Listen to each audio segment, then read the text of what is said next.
কাপুরুষ বাবা যে আমরা এমন সন্তান পেদা করেছি যে সন্তান আমার মরে যাওয়ার পরে আমার শেষ জাহাজার নামাজটা পড়াতে পারে না। এই সন্তান কি করে আদর্শবান সন্তান হতে পারে? এই সন্তান কি করে সুযোগ্য পিতার সুযোগ্য সন্তান হতে পারে? এই সন্তান মরে যাওয়ার পরে জানাজার নামাজটা পড়াতে পারে না। এটা তো বড় লজ্জার বিষয়, এটা তো বড় শরমের বিষয়। আমি কি করে নিজের ছেলেকে শিক্ষিত করলাম? যে ছেলে শিক্ষিত হওয়ার পরে আমার জানাজার নামাজটা পর্যন্ত পড়াতে পারে না, সে কেমন করে আমার জন্য দোয়া করবে?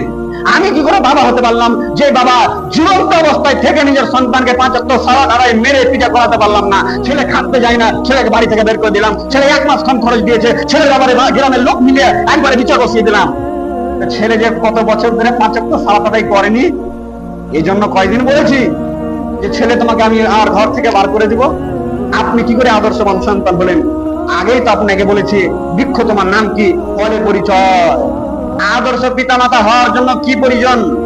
আদর্শ পিতামাতা হওয়ার জন্য, আদর্শ পিতা হওয়ার জন্য ব্যক্তিত্ব প্রয়োজন। আমি আমার পরিবারে আমার ছেলেকে আমি যেটা বলবো সে কথাই হবে চূড়ান্ত। আমার পরিবারে আমার ডিসিশন হচ্ছে 1 নম্বর ডিসিশন, আমার সিদ্ধান্তই হবে চূড়ান্ত। আমার সিদ্ধান্ত অনুসারে বাস্তবায়ন হবে। এই হচ্ছে একজন আদর্শবান পিতা। যে পিতা আদর্শবান তার গুণাবলী কয়টি থাকবে? আদর্শবান পিতা হওয়ার জন্য গুণাবলী হচ্ছে তাকে 5 ওয়াক্ত সালাত আদায় করতে হবে। তবে তার মধ্যে আদর্শবান সে বাবা একজন। 5 ওয়াক্ত সে ব্যক্তি সালাত আদায় করে না, সে তার মধ্যে কোনো আদর্শই নেই। কেন? সে তার প্রভুকে, তার গডকে, সে তার আল্লাহকে ধোঁকা দিচ্ছে। সে পিতা মাতা হওয়ার পরে সন্তানকে যে ভালো শিক্ষা দিবে, সন্তানকে যে ধোঁকা দিবে না, এর কোনো গ্যারান্টি নেই। তাহলে আদর্শবান সন্তান, আদর্শবান পিতা মাতা হওয়ার জন্য 1 নম্বর যেটা প্রয়োজন, আদর্শবান বাবা হওয়ার জন্য সালাত প্রয়োজন। 2 নম্বর কি আদর্শবান পিতা হওয়ার জন্য প্রয়োজন? জবানের ইসলাহ করা। এই যে জিভা, এই জিভা দিয়ে সত্য কথা বলা। সন্তানকে হোক, স্ত্রীকে হোক, ভাইকে হোক, বোনকে হোক, সব সময় সত্য কথা বলা। যে ব্যক্তি সত্য কথা সব সময় বলে তার ছেলেও সত্য কথা বলতে শিখে। আর যে ব্যক্তি সত্য কথা বলে না তার ছেলেও সত্য কথা বলতে শিখে না। বাবাকে ফোন করেছে, বাবা কোথায় আছে এখন আপনি? তো বাবা বলছে আমি আছি অজগর পাড়াতে, কিন্তু হারবাতে বসে আছে। পাশে ছেলে বসেছিল, ছেলে বলতে শিখে নিল যে বাবা যখন হারবাতে থেকে অজগর পাড়ার নাম দিচ্ছে, তো আমিও বাবা যখন আমাকে ফোন করে বলবে স্কুল যখন পড়তে যাব যে কোনটা আছো, আমি স্কুলে না থাকলেও বলবো স্কুলে আছি। আদর্শ বাবা হওয়ার জন্য 1 নম্বরে, 2 নম্বরে কি করতে হবে? জামানের ইসলাহ, সত্য কথা বলতে হবে। আদর্শবান পিতা হওয়ার জন্য কি করতে হবে? আর 3 নম্বরে হালাল রিজিক উপার্জন করতে হবে। রক্ত ঘামিয়ে উপার্জন করতে হবে, রক্তকে পানি করে দিয়ে উপার্জন করতে হবে। মানুষকে ছিনতাই করে নয়, মানুষের মোহরিলি করে জমি দখল করে নেওয়া আদর্শবান পিতা নয়। মানুষকে প্রতারণা করে খায়ে নিজের সন্তানকে হাই লেভেলে বড় করা, এটা আদর্শবান পিতার কর্তব্য নয়। সন্তানকে হালাল রিজিক যেন সন্তান দেখতে পায় যে তার বাবা উপার্জন করছে, হোক সেটা ক্ষেত খামারি কাজ, হোক সেটা মজদুরি কাজ, হোক সেটা লেবারি কাজ, হোক সেটা রাজমিস্ত্রি কাজ, হোক সেটা চকলেট বিক্রি করা কাজ, কিন্তু সেটা হালাল রিজিক হতে হবে। তবে তার সন্তান তার বাবাকে দেখে শিখবে যে না, আমার বাবা অত্যন্ত পরিশ্রমিক, হালাল রিজিক উপার্জন করে, আমিও করব। আর বাবা যদি অলস হয়, 5 দিন কাজ করে এসে 10 দিন শুতে থাকে বাড়িতে, বাবা অলস, ছেলেও অলস, বাবা অলস, ছেলেও অলস। প্রথমতই তো আপনাকে বলেছি, বৃক্ষ তোমার নাম কি, ফলে পরিচয়। আদর্শবান পিতার হওয়ার জন্য আমাদেরকে 3 নম্বরে যে বিষয়টা, হালাল রিজিক উপার্জন করতে হবে। তবে আমার ছেলে হালাল রিজিক উপার্জন করতে শিখবে। আমি মদের কারবার করি মুলি সাহেব, আমার ছেলেকেও মদের কারবার করতে শিখে নিয়েছি। আমি মুলি সাহেব রাজমিস্ত্রি করি, 24 ঘন্টার মধ্যে আমি 15 ঘন্টা কাজ করি। দেখা যাবে তার ছেলেও সেরকম পরিশ্রমিক হবে, তার ছেলেও সেই জিনিসটা দেখে শিখবে। এবারে তো আসলে আদর্শ মা, আদর্শ বাবাকে তো আমি কিছু কথা বললাম, আদর্শ মাকে তো কিছু কথা বলার প্রয়োজন আছে। আদর্শ মা হওয়ার জন্য কয়েকটি গুণাবলী লাগবে। আজকালকে মায়েদের মধ্যে সবচেয়ে যে খারাপ চরিত্র দেখা যাচ্ছে, আজকালকে মায়েদের মধ্যে সব থেকে যে ভালো ফালতু জিনিসটা দেখা যাচ্ছে, সেটা হচ্ছে মায়ের চরিত্র ঠিক থাকে না। মা 1 পুরুষে আসক্ত হয় না, মহিলারা আজকে 1 পুরুষে আসক্ত হয় না, স্বামীতে আসক্ত হয় না, তারা পর পুরুষে আসক্ত হয়। 1 নম্বর নিজের সন্তানকে ভালো বানাবার জন্য মাকে সতী হতে হবে। মাকে আদর্শবান মা হতে হবে। কোন আদর্শবান? পরপুরুষের সাথে পরিজন ছাড়া কথা বলবে না। কোন মানুষ যদি আসে বাড়িতে, তাহলে যতটুকু পরিজন ততটুকু কথা বলবে, হাসি মুখে বলবে না বাবা আসুন ভিতরে বসুন। এটা হচ্ছে আদর্শবান মায়ের কর্তব্য। আদর্শবান মা হওয়ার জন্য আর একটা কি প্রয়োজন? যখন বাইরে যাবে পর্দা সহকারে যাবে। আরে মাই তো এমন কাপড় পরে যে কাপড়ের ভিতর দিয়ে কোনখানটা কয় সাইজের কয় ইঞ্চি সব বোঝা যায়। এ মায়ের সন্তান কি করে আদর্শবান হবে? সে তো সারা জীবন দেখেছে আমার মা বেপর্দা হয়ে চলেছে, আমার মাকে দেখে তো আমি চলবো। আমি বেটি সময় তো সুচি, মা গুনে বেটি, বেটা গুনে বেটা, বাপ গুনে বেটা, সম্মানিত সুচি।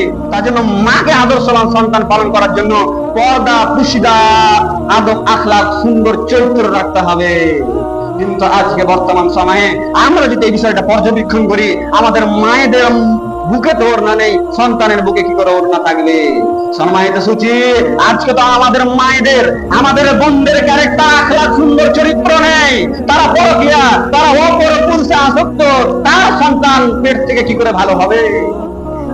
সম্মানিত সুচি, আরো আদর্শ মা হওয়ার জন্য কি প্রয়োজন? মোবাইল থেকে দূরে থাকা প্রয়োজন। আরে মা সিরিয়াল দেখে, মা কি আপন কে পর সিরিয়াল দেখে, আর কিরণমালা দেখে, আর আপনার বদ্রমালা দেখে, আর সন্তান কি ভালো হবে? সন্তানও সেই সিরিয়াল দেখা সন্তান হবে। সম্মানিত সুচি, তার জন্য আদর্শ মা হওয়ার জন্য মোবাইল থেকে বিরত থাকতে হবে। আদর্শ মা হওয়ার জন্য সুন্দর আখলাক চরিত্র রাখতে হবে। আদর্শ মা হওয়ার জন্য পর্দা তুষিরা হয়ে থাকতে হবে ঘরের মধ্যে। সম্মানিত সুচি, আদর্শ মায়ের কর্তব্য কি এবং আদর্শ পিতার কর্তব্য কি, কেমন আখলাক থাকা দরকার, এটা হালকা আপনাকে একটু টেন্স দিলাম। তারপরে চলুন আদর্শবান সন্তান কি করে আমরা গড়ব, কেমন করে আদর্শবান সন্তান হবে, আদর্শবান সন্তান গড়ার কি প্রয়োজন। যেমন করে ইব্রাহিম আলাইহিস সালাতু ওয়াস সালাম ৮০-৮৫ বছরের বুড়া হওয়ার পরে আল্লাহকে বলছে রব্বি হাবলি মিনাস সালিহিন, হে আমার প্রতিপালক আপনি আমাকে একজন আদর্শবান, একজন ভালো সন্তান দান করুন। কে বলছেন? নবী ইব্রাহিম। নবী ইব্রাহিম নবী হওয়ার পরে যদি বলে একজন আদর্শবান সন্তান আমাকে আপনি দিন, আমরা আপনারা চাইবো না কেন? সন্তান ভূমিষ্ঠ হওয়ার আগে যেই দিন বিবাহের প্রথম রাত হবে, সেই দিন আল্লাহর কাছে বলতে হবে রব্বি হাবলি মিনাস সালিহিন। মাকে বলতে হবে নামাজের পরে, নামাজের আগে আল্লাহর কাছে হাত তুলন করে, রাত্রে তাহাজ্জুদের সময় আল্লাহর কাছে হাত তুলন করতে বলতে হবে রব্বি হাবলি মিনাস সালিহিন, হে আমার প্রতিপালক একজন আদর্শবান সন্তান আমাকে দান করুন। আরে মনি সাহেব, নীলামিসার দুয়াইতে জানি না आदर्शवान কোথায় হবে সন্তান। मेरा दिल में ख्वाहिश नहीं है मैं किसी को दुख दूं, अगर बाप रे बाप निकाल आई तो मैं क्या क्या हूं।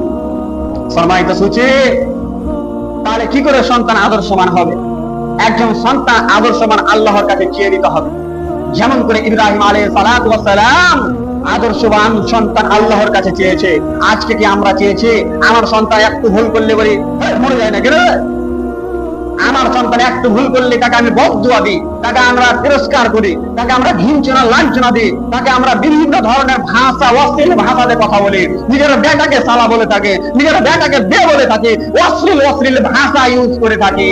কি করে আমার ছেলে আদর্শবান হবে? সম্মানিত সুচি, আপনার ছেলে বয়স 2 বছর, সে সর্বপ্রথম ভাষা আর খারাপ মুখ দিয়ে বেরোচ্ছে, এর জন্য দায়ী কে? এর জন্য দায়ী হচ্ছেন আপনি। আপনি আপনার স্ত্রীকে অশ্লীল ভাষাতে গালি দেন, আপনি আপনার স্ত্রীর সাথে অসৎ ব্যবহার করেন, আপনি আপনার স্ত্রীকে সালি বলেন, এ ধরনের অশ্লীল ব্যবহার ভাষা ব্যবহার করেন, এ বলে আপনার ছেলেও সে অশ্লীল ভাষা শিখে। বাবা এভাবে মাকে হাত ঝুলিয়ে ঝুলিয়ে গালি দেয়, তার সত্য ওই মস্তিষ্কতে এই জিনিসটা খেয়ালে, তার মস্তিষ্কতে যেটা ঢুকাবেন সেটাই ঢুকবে। তার খালি মস্তিষ্কতে ঢুকেছে আপনার গালি দেওয়া সুন্দর ব্যবহার, আপনার গালি দেওয়া সুন্দর ব্যবহার তার মস্তিষ্কে ঢুকে গেছে, যদি এখন গালি দিবে। সম্মানিত সুচি, প্রথমেই তো আপনাকে বলেছি বৃক্ষ তোমার নাম কি, ফলে পরিচয়। আপনি যেমন গাছ লাগাবেন তেমন ফল হবে, আপনি যেমন করে নিজের আদব আখলাক রাখবেন তেমনই সন্তান আদব আখলাক শিখবে। আপনার নিজের আদব আখলাক যদি না ঠিক থাকে, আপনার ব্যক্তিত্ব যদি না ঠিক থাকে, আর আমার ছেলেকে বলবো ঘরে থাক, ঘরেই থাকতে হবে, এরকম ব্যক্তিত্ব বাবা যদি না থাকে তাহলে সন্তান ভালো হবে না। সম্মানিত সুচি, যাও বেটা অ্যান্ড্রয়েড মোবাইল দিয়ে স্কুল পড়তে যাও। অ্যান্ড্রয়েড মোবাইলে কি হয় আপনি তো জানেন না। অ্যান্ড্রয়েড মোবাইলে ব্লু ফিল্ম দেখা হয়, ন্যাংটা ছবি দেখা হয়, মেয়েদেরকে SMS করা হয়। অ্যান্ড্রয়েড মোবাইলে যেমন অনলাইনের ক্লাস হয়, তেমন অ্যান্ড্রয়েড মোবাইলে ন্যাংটা অশ্লীল ওই মেয়ের সাথে কথা বলা হয়। সম্মানিত সুচি, তার জন্য তো আপনাকে মোবাইল দিয়ে দিয়েছে আপনার সন্তানকে, যাতে পড়াশোনা করে ভালো শিক্ষিত না হতে পারে।